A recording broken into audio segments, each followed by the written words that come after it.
दोस्तों, मेरे प्यारे बच्चों, ज़िंदगी की नई शुरुआत राजीव के साथ आपका स्वागत है। आज का वीडियो उन 12th बोर्ड के स्टूडेंट के लिए है जो बोर्ड की तैयारी ज़ोर शोर से कर रहे हैं।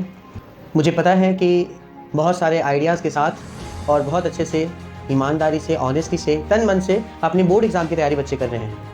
क्योंकि 12th बोर्ड जब करीब आता है तो 12th बोर्ड के स्टूडेंट को डर भी बहुत रहता है एग्ज़ाम का।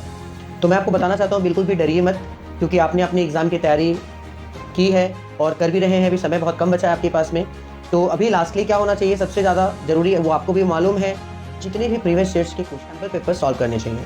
जो प्रीवियस ईयर्स के सैम्पल पेपर्स हैं वो ज़्यादा से ज़्यादा आपको सॉल्व करना चाहिए, क्योंकि आपके बोर्ड में सबसे ज़्यादा अगर कुछ काम आएगा तो आपका प्रैक्टिस आपका काम आएगा, जो एनसीईआरटी बेस्ड है। और पहले भी मैंने बताया है कि सबसे इंपॉर्टेंट आपके जो स्कूल से दिए गए बुक्स हैं, जो एनसीईआरटी हैं, तो वो एनसीईआरटी बुक्स को अगर आप बहुत अच्छे से फॉलो कर रहे हैं, उसको बहुत अच्छे से अगर आप पढ़ रहे हैं, आपने बहुत अच्छे से प्लान किया हुआ है, आपके सिलेबस का प्लान किया हुआ है कि आपने कौन से चैप्टर्स कंप्लीट कर लिए हैं। क्योंकि देखिए, जब तक आपने चार्ट प्रिपेयर नहीं करते हैं तब तक आपको आइडिया नहीं लगेगा कि आपने क्या क्या पढ़ाई कर ली है। इसलिए आपको क्या करना चाहिए, सबसे पहले आपके सारे सब्जेक्ट के सारे चैप्टर्स के एक डिटेल्स बनानी चाहिए कि कौन से सब्जेक्ट, जैसे सपोज मान लीजिए फिजिक्स की बात अगर करें तो फिजिक्स में कौन सा चैप्टर्स है, तो उसमें आप 3 कॉलम ले लीजिए, कंप्लीटेड, इनकम्प्लीटेड और डाउटफुल।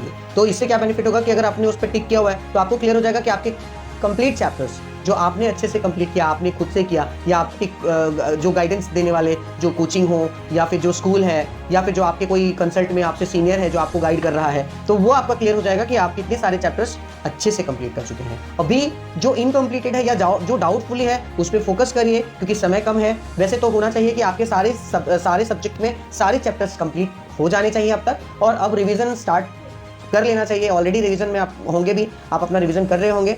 और रिवीजन के साथ साथ कैसे है कि चैप्टर वाइज टेस्ट भी लिखिए और फुल सिलेबस टेस्ट लिखने का आप पूरा प्रैक्टिस बनाइए। क्योंकि अभी अगर आप चैप्टर वाइज टेस्ट अभी भी अगर आप करेंगे, उसी फॉर्मेट पे रहेंगे, तो बहुत सारे चैप्टर्स एक साथ अगर आपको मिलेगा तो आपको कॉन्फिडेंस नहीं बनेगा। इसलिए आपको क्या होना चाहिए कि फुल सिलेबस पे काम करना चाहिए।